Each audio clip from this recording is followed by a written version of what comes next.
Hello everyone, मैं आनंद sir फिर से आपका उन्नति एकेडमी चैनल में स्वागत करता हूं। और एक नए तरीके से हम लोग यहां पर अब डिस्कस करने वाले हैं क्लास 10th के ऑब्जेक्टिव को। हमारे पास जो हॉस्टल के कुछ स्टूडेंट हैं, तो हम अब जो वीडियो बनाने का प्रोसेस जारी किए हैं वो ये किए हैं कि क्यों ना हम ऑब्जेक्टिव को पूछे और ये बच्चा जो है वो जवाब दे, ताकि इस बच्चे का भी बेसिकली नॉलेज टेस्ट हो और कहीं ना कहीं ये भी पता चले कि उन्नति एकेडमी का बच्चा जो है वो कितना जान पा रहा है और कहीं ना कहीं उस चीज को कितना ही एक्सप्लेन कर पा रहे हैं। तो हम इन लोगों से ऑब्जेक्टिव को डिस्कस करने वाले हैं। तो वो ये कहीं ना कहीं आप लोग को ज्यादा होगा कि एक टीचर के द्वारा पूछने के बाद जो वो बच्चा वो किस प्रकार से ऑब्जेक्टिव का जवाब दे पा रहा है। तो चलिए हम इससे जो एक अलग अलग चैप्टर करके ऑब्जेक्टिव का कुछ कुछ पार्ट हम लोग लेंगे और देखेंगे कि कितना ज्यादा ये लोग अपने तैयारी को फुलफिल कर पाए हैं। तो कहीं ना कहीं ये बेसिकली आपके लिए भी मेरे द्वारा पूछे गए क्वेश्चन का आपको ऑप्शन मिलेगा और कहीं ना कहीं वीडियो पे आप अपना भी आंसर उस पर दे सकते हैं और उसका एक्सप्लेन भी कर सकते हैं कि आंसर वही क्यों होगा। चलिए यहाँ पर हम लोग के पास जो पहला क्वेश्चन है वो पहला क्वेश्चन ये है कि चैप्टर है हम लोग का धातु और अधातु, और कहीं ना कहीं ये बुक से ही आपका क्वेश्चन रहेगा। तो आप लोग तैयार हैं? हाँ। चलिए सबसे पहला क्वेश्चन है कि एक एक करके बोलना है उधर से रंजन की तरफ से। ये रंजन है और ये राजा है और ये अंकित है। तो पहला क्वेश्चन है, निम्न में से कौन सा उपधातु है? निम्न में से कौन सा उपधातु है? Zinc, calcium, germanium, carbon. उपधातु Ranjan, zinc, calcium, germanium, carbon. Germanium होगा। जर्मेनियम। 14वां ग्रुप के अंदर कार्बन, सिलिकॉन, जर्मेनियम, तीन लेड, मतलब उसका एक ट्रिक भी होता है कि कहे सीताजी सुनो प्रभु, तो इससे कार्बन, जर्मेनियम, इस तरह से उसका हम लोग के पास जो होता है 14वां ग्रुप का ये जर्मेनियम तत्व है। तो जर्मेनियम इसका रटना नहीं है, हमें समझना भी है उसके साथ। उसके बाद है हीरा और ग्रेफाइट में कौन सा विद्युत का सुचालक है? ग्रेफाइट। हीरा और ग्रेफाइट में विद्युत का सुचालक कौन है? ग्रेफाइट। हाँ, ग्रेफाइट है। हीरा जो है वो कौन सी बोलते हैं, विद्युत का सुचालक नहीं है। हम ये बात जानते हैं, हीरा जो होता है वो बहुत ज्यादा मजबूत है, क्योंकि कार्बन के अंदर जो टोटली बॉन्ड बनाने की क्षमता होती है वो टोटली बॉन्ड जो होता है वो क्या रहता है उसके अंदर बॉन्ड कंप्लीटली सारा बॉन्ड जो होता है वो दूसरे एलिमेंट से अटैच रहता है। जबकि अगर ग्रेफाइट के अंदर बोले तो कार्बन का एक जो बॉन्ड होता है वो बॉन्ड क्या होता है आपका फ्री रहता है, जिसके कारण ऐसा हमें देखने को मिलता है। अगला क्वेश्चन है, हीरा का गलनांक तथा क्वथनांक होता है? हीरा का गलनांक तथा क्वथनांक होता है निम्न, मध्यम, उच्च, इनमें से कोई नहीं। उच्च होता है। हीरा का गलनांक और क्वथनांक उच्च होता है। अच्छा, सबसे हम जानते हैं कि हार्डेस्ट पार्टिकल के रूप में जाना जाता है किसको? हीरा को। और हीरा के अंदर टोटली बॉन्ड क्या होता है?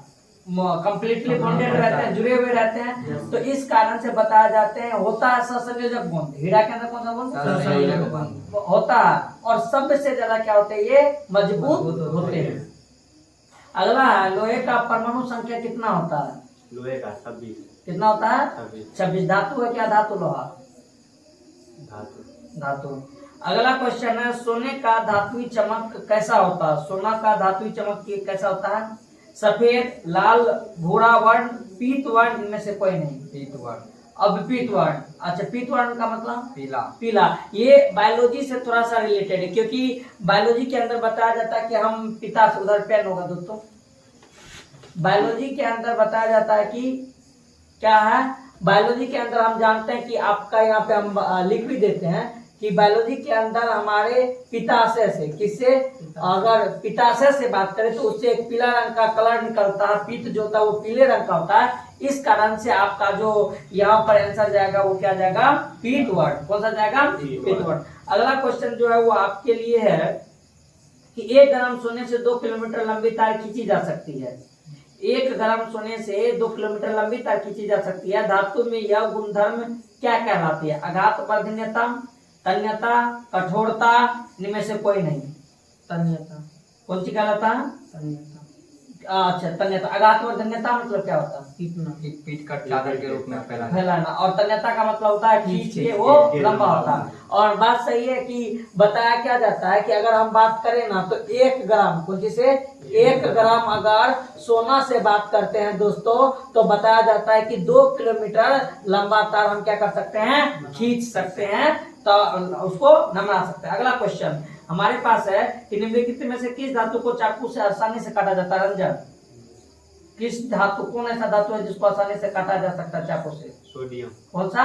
सोडियम। सोडियम और पोटासियम दोस्तों, मेरे पास ऐसा धातु होता है जिसको हम कौन सा दोस्तों, सोडियम और पोटासियम, कौन सा दोस्तों, सोडियम और पोटासियम का अगर हम बात करें तो सोडियम और पोटासियम हमारे पास ऐसा धातु होता है, कौन? Na और K प्लस, ऐसा धातु जिसको हम किससे, चाकू से क्या कर सकते हैं, आसानी से काट सकते हैं। अगला क्वेश्चन है निम्नलिखित में से कौन विद्युत का सुचालक है? क्या लिखा हुआ है? निम्नलिखित में से कौन विद्युत का सुचालक है? बताइएगा। Sulphur, chlorine, graphite, iodine. Graphite होगा। कौन सा होगा? ग्रेफाइट। कौन सा? ग्रेफाइट। अभी हम बताए थे कि ग्रेफाइट के अंदर कार्बन का क्या होता है, वैलेंसी। ग्रेफाइट के अंदर 3 बॉन्ड बनाते हैं कार्बन, और एक बॉन्ड जो होता है ना वो फ्री रहता है। वो क्या रहता है? फ्री रहता है, जिसके कारण वो इलेक्ट्रॉन को क्या कर सकता है, मूवमेंट करवा सकता है, इलेक्ट्रॉन का ट्रांसफर होता है उसके अंदर। अगला क्वेश्चन है हमारे पास कि स्कूल की घंटी धातु की बनी होती है क्योंकि ये समरस होते हैं, चालक है, तन्य है और आघातवर्धनीय है। आघातवर्धनीय मतलब वही क्या? सोनरस है। क्या है? सोनरस। सोनरस का मतलब ऐसा धातु को पीट के आवाज निकलता है। पीटने के बाद उसके अंदर से आवाज निकलता है दोस्तों, तो इसका मतलब वो घंटी धातु जो बना हुआ है उसका वो सोनरस होता है, इसलिए कि हम उसको घंटी के रूप में यूज करते हैं। और वो ज्यादातर जो है आपका एल्युमिनियम और तांबा का ये मिलता है।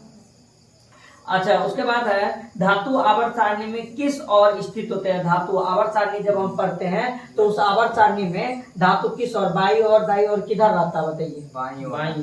किधर रहता है? बाईं। यानी कहने का मतलब दोस्तों, अगर हमारे पास इस प्रकार का कुछ एक चार्ट है तो इस साइड जो आपका रहता है, कौन कौन ग्रुप धातु का रहता है? धातु सर। हाँ, किसके? 1 से 13 तक का जो ग्रुप होता है उसके अंदर क्या रहते हैं? धातु रहता है। चलो बहुत बढ़िया।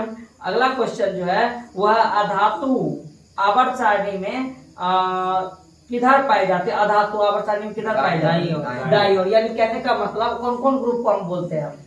अधातु सर। हाँ, अधातु। इधर सर 16 से 18 तक। एक एक करके 15, 14, 15, 16, 17, 18 कौन कौन? 14 को मतलब कि सर उसमें जो है ना उपधातु भी रहता है और अधातु भी रहता है। और मतलब 18, 17 में पूरे मतलब अधातु ही रहता है। 15, 16, 17, 15, 16 में नहीं रहता है। 15 में रहता है। 15, 16 में रहता है। धातु रहता है। चलो ठीक। अगला क्वेश्चन है कि धातुओं को पीट कर पतली चादरें बनाई जा सकती है।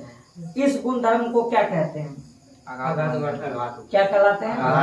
क्या कहते हैं इसको?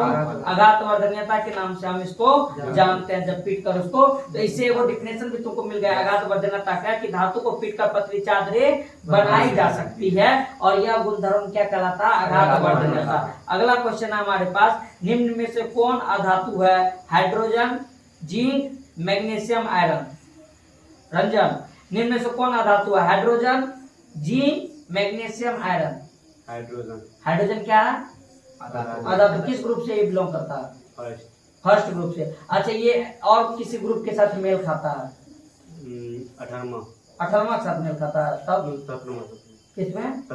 17वां के साथ ये मेल खाता है। अगला क्वेश्चन है हमारे पास, निम्न में से कौन सी धातु तार के रूप में उपलब्ध है? तार के रूप में कौन धातु उपलब्ध है? Copper, magnesium, calcium, lead. कौन सा? कॉपर जो है वो हमारे वायर के रूप में, हम जो इलेक्ट्रिसिटी जो पास होता है उसमें भी होता है। चलो अगला क्वेश्चन है हमारे पास 16 नंबर का, कौन धातु है जिसका दहन चमकदार श्वेत ज्वाला के साथ संपन्न होती है? Potassium, calcium, magnesium, aluminium. Magnesium magnesium जो होता है वो पटाखे के अंदर यूज किया जाता है और बताया जाता है कि उसके फीते को जब हम जलाते हैं दोस्तों तो चमकीले वो होते हैं, क्या होते हैं वो चमकीले रोशनी निकलता है। जैसे हम जो बात अगर करते हैं छुरछुरिया के अंदर अभी जो आ रहा दिवाली तो उसके अंदर वही मैग्नीशियम रहता है। मैग्नीशियम को करने के बाद क्या होता है वो दोस्तों हमारा चमक के साथ रोशनी निकलता है। अगला क्वेश्चन है हमारे पास, इनमें से कौन सी अधातु चमकीली है? अधातु है और चमकीली है। Sulphur, carbon, iodine, bromine. Iodine. कौन सा? आयोडीन। किस ग्रुप का तत्व है आयोडीन? आयोडीन सर हाँ क्लोरीन पहला 17वां ग्रुप किसके साथ? 17वां ग्रुप के साथ ये आयोडीन होता है और ये बताया जाता है NaCl के अंदर होता है। और एक क्वेश्चन और बनता है दोस्तों कि NaCl यौगिक के अंदर कौन सा तत्व मौजूद रहता है जिसके कारण वो चमकता है? आयोडीन। आयोडीन क्या है? आयोडीन। बढ़िया एग्जाम में ये पूछता है। अगला क्वेश्चन है हम लोग के पास कि धातु के बर्तन में खाना बनाया जाता है क्योंकि यह उष्मा का कुचालक है, अर्धचालक है, सुचालक है, चालक और सुचालक है। क्या होता है? सुचालक है। क्योंकि इसके अंदर फ्री इलेक्ट्रॉन पाया पाया जाता जाता है। है जिसके कारण ये क्या बोलते हैं सुचालक रूप में उष्मा हमें का। उष्मा का सुचालक के रूप में दिखाई देता है। अगला क्वेश्चन हमारे पास है कि ग्रेफाइट कार्बन का एक अपरूप है जो मुलायम है, कठोर है, द्रव है, गैस है। मुलायम जी, ऐसा माना जाता है कि हीरा बहुत ज्यादा कठोर होता है लेकिन जो ग्रेफाइट होता है वो मुलायम होता है, साथ ही साथ चमकीला भी होता है और साथ ही साथ इलेक्ट्रॉन ट्रांसफर करने की गुण होती है, इसलिए कि हम उसको एज ए टेस्टर के रूप में यूज नहीं कर सकते हैं। अगर करेंगे तो काम गवा देंगे, ठीक। तो इसलिए कि वो बताया जाता है कि और फ्री इलेक्ट्रॉन आता है उसके कारण उसके अंदर वो सुचालक होते हैं। अगला क्वेश्चन है हमारे पास कि निम्नलिखित में से किसे चाकू से काटा जा सकता है? फिर वही नॉर्मल क्वेश्चन एक, lithium, calcium, copper, iron. Lithium किसको? लिथियम भी है जिसको हम आसानी से चाकू से क्या कर सकते हैं? काट सकते हैं।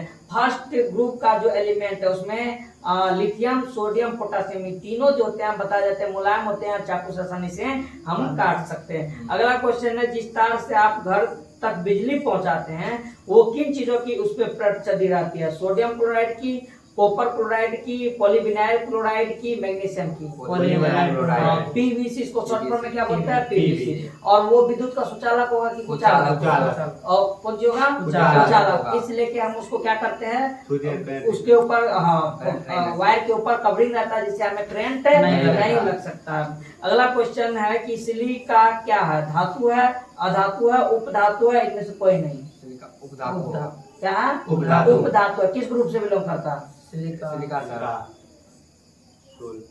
16 से सिलिका ग्रुप। 15 हुआ था। 15 में कौन कौन तत्व आता है? 15 में पोटासियम। 14 में कौन सा है? Carbon silicon. अभी तुरंत बताते हैं कार्बन सिलिकॉन होता है, इसको याद रखना जरूरी होता है। तो सिलिका जो होता है वो किससे उपधातु के रूप में हमें जाना जाता है। अगला है कि ग्रेफाइट का उत्पादन एंथ्रासाइट कोयले को किसके साथ मिलाकर गर्म करने से प्राप्त होता है? ग्रेफाइट का उत्पादन एंथ्रासाइट कोयले को किसके साथ मिलाकर गर्म करने से प्राप्त होता है? जिंक के साथ, भाप के साथ, बालू के साथ, इनमें से किसी के साथ? बालू के साथ। किसके साथ? बालू के उष्मा साथ। उसको दिया जाता है बालू के साथ। एक जैसा उष्मा जब उसको मिलता है ना तो वो ग्रेफाइट का उत्पादन होता है। किससे होता है? एंथ्रासाइट कोयला से। किससे होता है? एंथ्रासाइट कोयला। इससे एंथ्रासाइट कोयला को जब बालू के साथ हम गर्म करेंगे तो हमें ग्रेफाइट की प्राप्ति होगी। अगला क्वेश्चन है सल्फर का उपयोग किस विस्फोट पदार्थ के निर्माण में होता है? सल्फर का उपयोग किस विस्फोट पदार्थ? H2SO4 के उत्पादन में, एंटीसेप्टिक के रूप में, गन पाउडर के रूप में, इनमें से कोई नहीं। गन पाउडर के रूप में। कौन सी में? Gun powder. गन पाउडर के रूप में, बारूद बनाने के रूप में बताया जाता है कि सल्फर का उपयोग हम लोग करते हैं। और 25वां क्वेश्चन जो आज का लास्ट क्वेश्चन होगा वो है सल्फर के दान से बने उत्पादन के विलयन की जांच लिटमस पेपर से करने पे पता चलता है कि यह क्षारीय है, अम्लीय है, उदासीन है, क्षारीय और अम्लीय दोनों है। वो अम्लीय होगा। क्या है? अम्लीय होगा। कैसा होता है? अम्लीय। सल्फर का दान, सल्फर ऑक्साइड होगा। हाँ। सल्फर के दान करने के बाद हमको क्या प्राप्त होगी? सल्फर का ऑक्साइड। सल्फर का ऑक्साइड क्या प्राप्त होगा? सल्फर का और ऑक्साइड। सल्फर के ऑक्साइड को जब हम पानी के साथ, किसके साथ? पानी के फिर साथ। रिएक्शन करते हैं तो हमें बनता है कौन सी? H2SO4। क्या बनता है हमारे पास? H2SO4। तो H2SO4 जो होता है वो कैसा नेचर का रहता है? अम्लीय अम्लीय नेचर। नेचर। कैसा नेचर का होता अम्लीय है? नेचर। अम्लीय नेचर का होता है। हम लोग का 25 क्वेश्चन का डिस्कशन हो गया। आशा करते हैं कि आप लोग भी इसके साथ अगर वीडियो के साथ जारी रहिएगा, आप लोग का बहुत बेहतर एक्सपीरियंस बनेगा। और आज के वीडियो में इतना ही, तब तक के लिए धन्यवाद।